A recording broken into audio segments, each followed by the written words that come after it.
Hello दोस्तों, जय श्री राम। कैसे हो दोस्तों?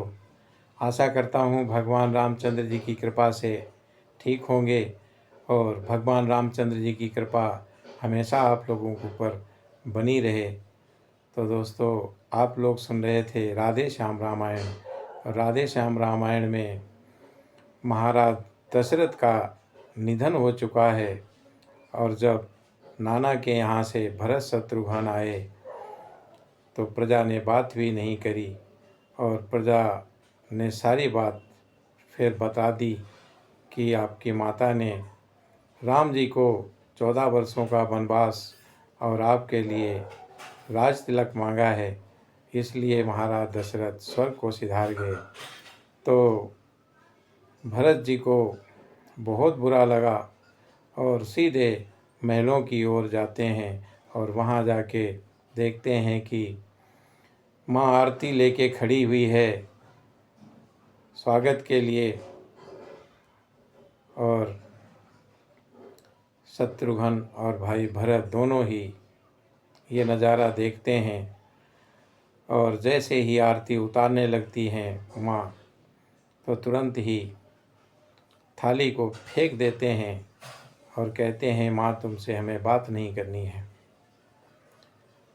जब तक शत्रुघ्न को गुस्सा आ गया और कुबड़ी को घसीट घसीट के मारने लगे, बाल पकड़ के डंडों से उसका कुबड़ तोड़ दिया। तो दोस्तों, आइए आगे की कथा सुनाते हैं आपको राधे श्याम रामायण की। कुबड़ टूटा प्रगट में दी सब टेढ़ निवेड़, ठीक हो गई हृदय की कुटिलाई या छेड़। और कूटते शत्रुघ्न किंतु हुए लाचार, भाई के संकेत से बदल गया व्यवहार। पहुंचा माता के निकट अब माता का लाल, एक कथन था उसी को प्रकट किया तत्काल। जब दोनों भाई पहुँचे हैं माता के सामने, अब क्या कहते हैं भरत जी अपनी माता कैकेयी को? माता तुम मेरी माता हो, क्या तुम ही माता मेरी? क्या तुम ही सूर्य कुल की रानी? क्या तुम ही जन्मदाता मेरी? मैं भूला हाँ माता हो तुम, माता का पद तो ऊंचा है। माता से कुछ अनुचित कहना सब प्रकार अनुचित जचता है। इसलिए एक ही मार्ग आज भूले भटके को भाता है। वो नहीं आज से माता है, जो रही आज तक माता है। तुम मन में ये कल्पना करो, बेटा जन्मा ही नहीं मेरे। मैं समझूंगा वे माँ का हूँ, कोई माता ही नहीं मेरे। मानो तो है संबंध सभी, मानो तो सारे नाते हैं। अन्यथा अकेले ही प्राणी इस जग में आते जाते हैं। ये मातृभाव जाने पर भी कोई दुर्भाव नहीं होगा। हे महासती तुम मुदित रहो, अनुचित बर्ताव नहीं होगा। फल है ये कृपा तुम्हारी का, जो जीवन आज सुधरता है। सोना ज्यों त्यों ठोका जाता, त्यों त्यों आभूषण बनता है। तप कर बुझ कर हो गया ठोस, अब हृदय न कोमल परत रहा। माता माता न रही अब से, तो भरत न अब से भरत रहा। ध्येय आज से एक है और धारणा एक, मंत्र हमारा एक है, टेक हमारी एक। माँ के भीतर इस समय था दारुण संताप, बता रहा था मौन व्रत मन का पश्चाताप। भरत लाल ने इधर फिर कहा, आप ही आप उदय हुआ किस जन्म का मेरा विधना पाप। वो सुकुमारी सीता माता वन में क्यों कर रहती होंगी। कैसे बरसाया कड़ी धूप सिर पर अपने सहती होंगी। दिन में तपती बालू में चल अत्यंत विकुल हो जाती होंगी। रजनी में सूखे पत्तों पर या कांटों पर सोती होंगी। वन में श्री राम सदस्य भाई सौमित्र सरीखा भ्राता हो। घर में कुंवरी सी दासी हो कैकेयी जैसी माता हो। इतने दुख पर वो वज्र गिरा छोड़े हैं प्राण पिताजी ने। क्या यही देखने को धारा नर जीवन मुझ दुर्भागी ने। शत्रुघ्न किनारे सरयू के मुझको भी तुम पहुंचा देना। जो भी पिता का दाह करम मेरी भी चिता जला देना। भरत जी को इतना गुस्सा आ गया कि माँ को भी खूब खरी खोटी सुनाई और उसके बाद में कहते हैं कि शत्रुघ्न, जब पिता का दाह संस्कार हो तो मुझे भी सरयू के किनारे पहुंचा देना और मेरा भी दाह संस्कार कर देना। इतना गुस्सा है भरत जी को। ये कहकर आवेश में खाड़ा लिया निकाल। इतने में ध्वनि हुई ये क्या मेरे लाल। कौशल्या ने दौड़कर पकड़ा ज्यों ही हाथ।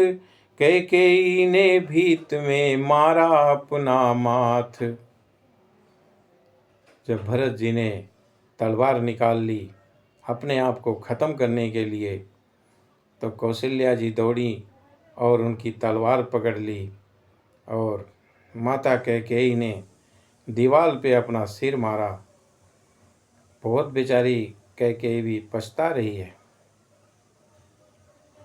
हे भरत लाल, तुमने माँ की देखी ही नहीं दशा क्या है। बच्चे तुम जान नहीं सकते मैया में कितनी ममता है। उससे जितने भी भूल हुई वो सब कुसंग का शासन था। यदि शांत इस समय होते तुम देखते कि क्या परिवर्तन था। कौशल्या ने उस समय बार बार कर प्यार। वचन इस तरह भरत से कहे समय अनुसार। हे मेरे हृदय प्राण मेरे, क्यों आत्मघात पर तत्पर है। हम सब दुखियों का जीवन अब तेरे जीवन पर निर्भर है। आसरा राम तन का है तो जीवन का भरत सहारा है। यदि वो नैनों का तारा है तो तू प्राणों का प्यारा है। अब रही बात कैकेयी की, वो भी तो दुख उठाती है। होनी जब सिर पर आती है मती सी भांति कट जाती है। घटना जो घटी बहन द्वारा वो केवल एक बहाना था। वास्तव में मृत्यु नृपति की थी, रघुनंदन को बन जाना था। कितना समयोचित मधुर था ये सदुपदेश। फिर भी व्याकुल भरत का हरा न उसने क्लेश। बोले इसमें एक है मर जाने की बात। होगा बादल के बिना बिजली का उत्पात। समझेगा जगत भरत ने ही ये सारा नाट्य रचाया है। उसने ही राज्य प्राप्ति के हित कैकेयी को भड़काया है। अब भरत जी माता कौशल्या से कह रहे हैं कि ये जग क्या कहेगा कि लालच के कारण भरत ने ही अपनी माता को भड़काया होगा, इसलिए ये सब काम हुआ। भाया हो कभी स्वप्न में भी माता ये कपटाचार मुझे। तो जितने दंड विश्व में है सब सहन मुझे स्वीकार मुझे।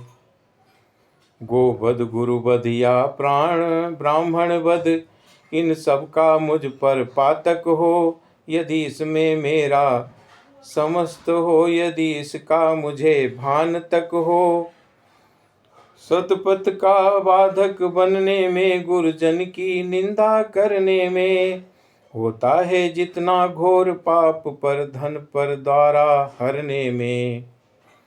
दीनों का गला काटने में, रिश्वत का द्रव्य उड़ाने में, जितना पातक है मित्रों से विश्वासघात कर जाने में। विधवाओं और अनाथों का धन हरने में जो दुर्गति है, मैं उन सब का अधिकारी हूँ जो इसमें मेरी सहमति है। जो विरस भरे कनघट है, कहते हैं कुछ करनी कुछ है, उनका फल मुझे मिले इसमें, यदि मेरी चालाकी कुछ है। अब भरत जी बेचारे बहुत परेशान हैं, अनेकों प्रकार के पाप गिना दिए, ये मुझे लग जाए वो मुझे लग जाए, मैं उनका अधिकारी हूँ। ये कहकर फिलहाल हुए और गिरे तत्काल, कौशल्या की गोद में कैकेयी का लाल। कौशल्या ने तब कहा, उठो मेरे प्राण, सच्चाई को चाहिए और न अधिक प्रमाण। तुम सच्चे हो मैं कहती हूँ, तुम सच्चे हो साक्षी में हूँ मैं। कैसे समाज अपयस देगा, ये पुत्र मध्यवर्ती हूँ मैं। जो खरा है सभी समय चाहे, जो कर ले जांच कहीं, वाला है बोल सत्यता का, है नहीं साँच को आँच कहीं। अब माता कौशल्या ने जब भरत जी को बहुत समझाया, तब थोड़ा भरत जी को तसल्ली हुई। इतना कहकर हृदय से लगा लिया फिर लाल, गुरु वशिष्ठ मंत्री सहित आ पहुँचे तत्काल। आते ही गुरु ने कहा, छोड़ो और विचार, पहले कर दो पिता का पुत्र दाह संस्कार। पिता शब्द ये जिस समय पड़ा भरत के कान, पृथ्वी पर लौटे तुरत रहा न तन का ध्यान। तब वशिष्ठ जी ने कहा, तजो व्यर्थ संताप, ज्ञानी होकर किस लिए करते शोक विलाप। अब गुरु वशिष्ठ जी ने भरत जी को समझाया कि तुम तो ज्ञानी हो और फिर भी इतना क्यों विलाप कर रहे हो, क्यों इतना परेशान हो रहे हो। जो आया है वो एक बार जाएगा ज़रूर। तो दोस्तों, आज की कथा को हम यहीं पर विराम करेंगे और इससे आगे की कथा हम आपको अगले भाग में सुनाएंगे। तो दोस्तों, आज के लिए बस इतना ही। जय श्री राम।